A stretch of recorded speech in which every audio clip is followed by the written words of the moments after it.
एक गुरु एक शिष्य इथं गोड पत्रिकेमध्ये उल्लेख केलाय. अनेक गुरु अनेक शिष्य परंपरा ही वाढली पाहिजे. तसं गहिनीनाथांनी सगळा सार ज्ञानदादाला दिला आणि या ज्ञानदादाने अनेक गुरु अनेक शिष्य ही परंपरा चालू केली. त्याच्यामध्ये वाटे पडले, त्याच्यामध्ये फाटा आहेत, पण बीजनाथ एकच आहे. बीजनाथ एकच आहे सगळे. आता जसं आपला कुठेतरी आपण सगळे जर इथं विचार जर केला, नातं जर काढलं तर सगळ्यांचं नातं कुठं ना कुठं तरी जुळलं जातं. त्या पद्धतीने आपला परंपरा ही आदिनाथांपासून ही परंपरा चालत आली.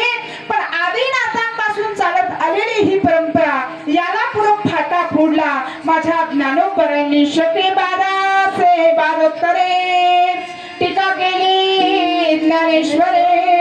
सचितानंद बाबा आदरे लेखतो झाला. या ज्ञानोबरांनी विचार केला, समाजाचा विचार केला. या मृत्यूलोकामध्ये अनेक अशा अनेक जातीमध्ये अनेक धर्मामध्ये माणसं आहेत, पण ब्राह्मण कुळाशिवाय त्या ठिकाणी ग्रंथ वाचायला कुणाला अधिकार नाही, भक्ती करण्याला कुणाला अधिकार नाही. मग मात्र माझ्या ज्ञानोबरांनी मेलेल्या माणसाला जिवंत केलं आणि मेलेल्या माणसाला जिवंत करून हातामध्ये लेखणी दिली.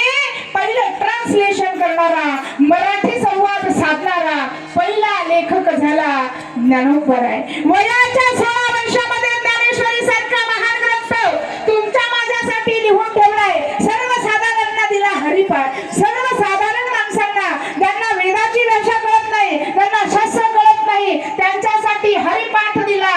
आणि मात्र योग्यांना चांगदेव 65 दिली आणि ज्ञानेंना त्या ठिकाणी ज्ञानेश्वरी सारखा ग्रंथ दिला. ती ज्ञानेश्वरी म्हणजे ब्रह्मसाम्राज्य दीपिका वर्णिये लिखिते लिखिता.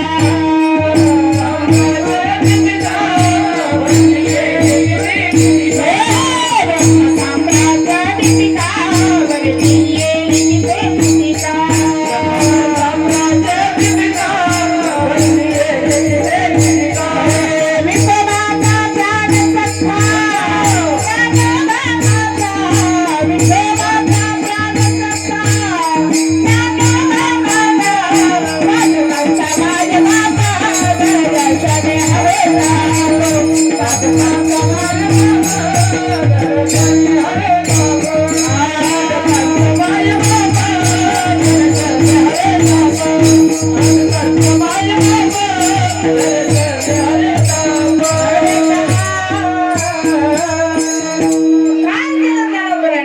ब्रह्मसाम्राज्य दीपिका वर्णिये लिखिते चिटिका. गीता नाम ज्ञानेश्वरी अलंकार झाला.